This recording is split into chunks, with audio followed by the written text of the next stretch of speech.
পালাবো না, প্রয়োজনে ফখরুল সাহেবের বাসায় গিয়ে উঠবো। মির্জা ফখরুলের বাসায় তো আছে না ওবায়দুল কাদের, পালাবো না। সম্প্রতি পিনাকি ভট্টাচার্য বিএনপির মহাসচিব মির্জা ফখরুল এবং ওবায়দুল কাদের সহ আরো অনেককে ধুয়ে দিয়েছেন। কেননা জুলাইয়ে নিহত শহীদ পরিবারকে ৩০ লক্ষ টাকা দেওয়ার প্রতিশ্রুতি দিয়েছিলেন অন্তর্বর্তী সরকার।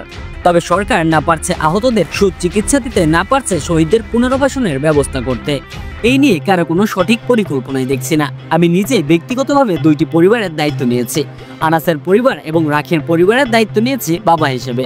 আর আমার মতো বাংলাদেশে লাখেরও বেশি পিনাকি আছে যারা আমার মতো রাখিদের, আনাসদের পরিবারের দায়িত্ব নিতে চায় এবং নিবেও। তারা চাইলে তাদের শক্তিকে কাজে লাগাতে পারতেন, তাদেরকে নিয়ে পরিকল্পনা করতে পারতেন, ওদের পুনর্বাসনের ব্যবস্থা করতে পারতেন। প্রফেসর ইউনূস কি তাদের যে কোনো একটি পরিবারকে তার কাছে রাখতে পারতেন না? বা পরিবারের কাউকে একটি চাকরি দিতে পারতেন না? অবশ্যই পারতেন, ব্যক্তিগত সামর্থ্য দিয়েও পারতেন। মির্জা ফখরুলের বাসায় শুধু ওবায়দুল কাদের থাকবে কেন? আর শহীদ পরিবার আশ্রয় নিতে পারে না? মির্জা ফখরুলের বাসায় শুধু ওবায়দুল কাদের থাকবে কেন? একটা শহীদ পরিবার আশ্রয় নিতে পারে না? নির্বাচন করে তো মাথা খারাপ করে দিচ্ছেন সবার। দায়িত্বটা কি নিয়েছেন বলেন? সব দলের এমপি ইলেকশনের নমিনেশন যারা নেবেন তাদের দেখাতে হবে আপনারা কোন আহত বা শহীদ পরিবারের দায়িত্ব নিয়েছেন।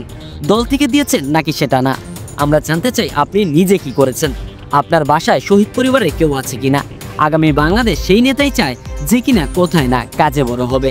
একটা শহীদ পরিবারের দায়িত্ব নিতে পারেন না, আবার নাকি দেশের দায়িত্ব নেবেন। আগে দেখেন আপনারা পারেন কিনা, তারপর ভোট চাইতে আসেন।